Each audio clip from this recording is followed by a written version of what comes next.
नमस्कार लाडक्या बहिणींनो, मुख्यमंत्री माझी लाडकी बहीण योजनेचा नोव्हेंबर महिन्याचा हप्ता वितरित करण्यासाठी 8 डिसेंबर 2025 रोजी एक नवीन जी आर घेण्यात आला आहे आणि या जी आर मध्ये स्पष्टपणे नमूद करण्यात आलं आहे की ज्या लाडक्या बहिणी नोव्हेंबर महिन्याच्या हप्त्यासाठी पात्र असणार आहेत, ज्या लाडक्या बहिणींना नोव्हेंबर महिन्याचा हप्ता मिळणार नाही, अशा महिलांचा स्पष्टपणे उल्लेख या जी आर मध्ये घेण्यात आला आहे।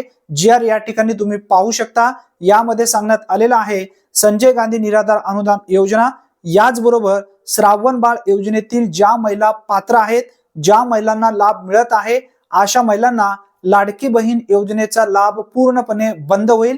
लाडकी बहीण योजनेचा लाभ जर त्यांना मिळत असेल तर संजय गांधी किंवा श्रावण बाळ योजनेत त्यांना लाभ मिळणार नाही।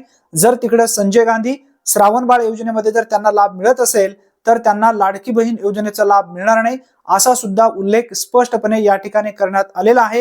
ही एक महत्त्वपूर्ण माहिती असल्यामुळे जास्तीत जास्त महिला लाभार्थ्यापर्यंत हा व्हिडिओ नक्की शेअर करा। चॅनलवरती जर तुम्ही पहिल्यांदाच आला असाल तर चॅनलला सबस्क्राइब करून ठेवा, कारण अशाच योजनेबद्दल अचूक अपडेट सर्वप्रथम तुम्हाला मिळत जातील। धन्यवाद। पुन्हा भेटूया नवीन व्हिडिओमध्ये नवीन माहितीसह। तोपर्यंत जय हिंद, जय महाराष्ट्र।